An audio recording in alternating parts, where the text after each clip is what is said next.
Bienvenue sur pays-de-l'air.tv, toujours dans la vallée de la Thur pour le mois d'octobre, et la vallée est musicale pendant tout le mois. C'est Sylvain Schreiner qui nous raconte ça, parce qu'à Usseren-Weserlin, au parc, il se passe de grandes choses, n'est-ce pas Sylvain?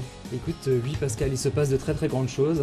Le parc est déjà magnifique et tous les ans, il y a une petite période où il est en plus enrobé comme ça dans une partie musicale. Et tous les ans, c'est des spectacles extraordinaires, des concerts avec des artistes qui viennent du monde entier, qui viennent présenter leurs œuvres, évidemment, au musical du parc. Pour nous en parler, Didier Kleinberg, vous êtes l'organisateur depuis de nombreuses années de ce festival. Depuis 10 ans, puisque nous fêtons les 10 ans du festival des musicales du parc cette année, effectivement. Alors, 10 ans, c'est un anniversaire qui se fête, j'imagine, de manière grandiose. Ben, nous avons essayé d'avoir un programme tout à fait grandiose, effectivement, comme chaque année, mais particulièrement cette année, avec des moments forts.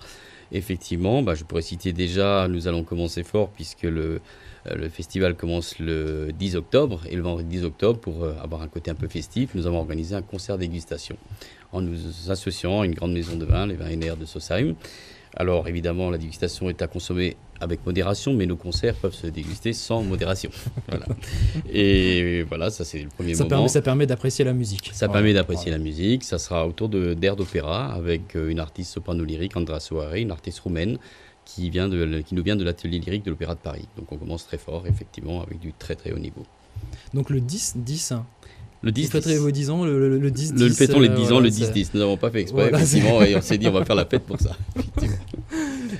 Au niveau de la préparation, comme ça, du choix des artistes et des préparations des salles, parce qu'il y a toujours une qualité musicale et une qualité sonore en fait dans les espaces que vous présentez. Voilà, il y a un travail très particulier qui est mis en place pour ça. Oui, il y a un travail particulier au niveau sonore, puisque nous construisons chaque année une scène, un mur acoustique qui a été spécialement conçu pour les musicales du parc. Nous travaillons que dans le haut de gamme, nous avons des pianos de concert Steinway sur scène, nous avons des artistes qui sont vraiment tous fabuleux, parce que c'est un festival, j'ai oublié de le dire, qui est quand même consacré aux jeunes artistes émergents de la musique classique du monde entier. Ça commence à se savoir, on a des candidatures d'un peu partout, effectivement. Et on travaille vraiment, on a voulu démocratiser la musique classique, la dépoussiérer complètement. Donc les gens viennent dans un endroit qui est pas, c'est le théâtre de poche du parc de Weserlinck.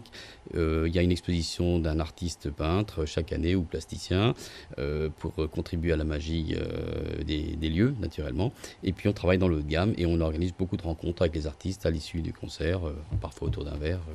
C'est vrai que c'est un petit peu ça le plus aussi. Hein. On a vraiment il y a une proximité vraiment avec cet artiste-là qu'on peut aller rencontrer, on peut aller parler. On joue la proximité. Et surtout, ça s'adresse à un public assez large, parce qu'au niveau du public, on voit des tout jeunes jusqu'aux personnes les plus âgées possibles. Voilà, tout à fait. Nous avons un festival off également avec le collège de Saint-Amarin, le collège de Saint-Jean-de-Mulhouse qui va venir, pour les seniors du pays Thur-Dolhaire aussi, comme chaque année, nous organisons un concert spécifique pour les seniors qui aura lieu le vendredi 17 à 15h. C'est un concert spécifique.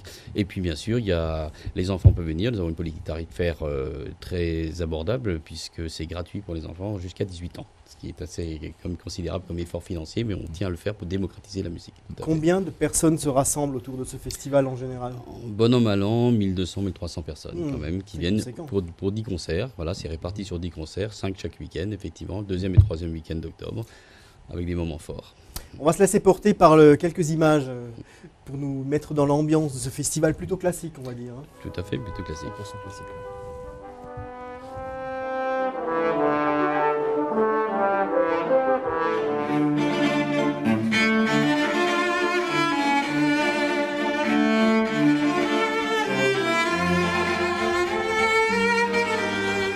Voilà, donc on est déjà dans le ton des corps et des cordes. Mais il y a aussi un petit peu de piano derrière. Il y a toujours du piano, effectivement, puisqu'au début c'était un festival de piano. C'est pas du concerto, c'est la musique de chambre ou du récital de piano. Un très grand moment fort cette année que je veux comme citer, le 18 octobre, encore un moment festif, nous aurons un récital à deux pianos à queue sur scène, un merveilleux duo de piano, et ça sera un concert projection autour de West Side Story, avec une projection multimédia simultanée de West Side Story. D'accord. Vous arrivez à associer tout, quoi. Le goût, l'image et le son. Voilà. Et tout à l'heure, puisque j'ai entendu parler d'artistes nationaux, je voulais simplement encore citer un autre grand moment, le dimanche 12 octobre. Nous accueillons Thomas Leleu, la victoire de la musique classique 2012, le grand tubiste, une grande référence, qui revient à Weserlinck pour la deuxième fois. On a aussi des talents en France. Voilà.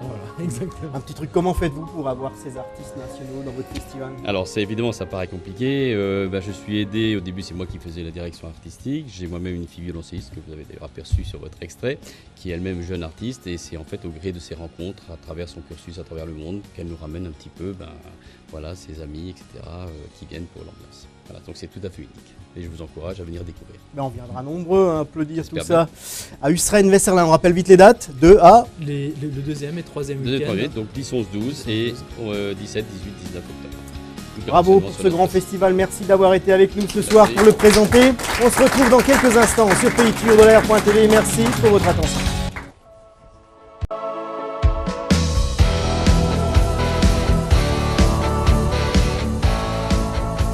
L'entreprise Aveline Sérigraphie évolue son savoir-faire grâce à une grande expérience et une veille technologique efficace et constante. L'enseigne propose en nouveauté 2013 la technique du total covering. Ce procédé consiste à appliquer un visuel numérique imprimé ou un vinyle teinté masse sur une partie ou l'ensemble d'une carrosserie ou d'un objet. L'habillage par vinyle teinté masse permet d'avoir un aspect structuré tel que le cuir, le carbone ou toute autre texture. Cette nouvelle manière de communiquer est très appréciée pour ses multiples avantages. La protection de la carrosserie ou de l'objet, une déco quasi parfaite et totale et une personnalisation originale et réversible. Par ailleurs, la mise en œuvre du total covering masque la peinture d'origine ainsi que les rayures ou imperfections du support. De la petite voiture au véhicule utilitaire, en passant par l'électroménager, les meubles ou les objets usuels, les seules limites du total covering sont celles de votre imagination. L'entreprise Aveline utilise principalement des adhésifs et des vinyles de fabrication française. Et son équipe technique, formée et qualifiée par des professionnels, garantit une pose de grande qualité pour une communication innovante et durable. Démarquez votre impact visuel grâce au procédé Aveline Total Covering.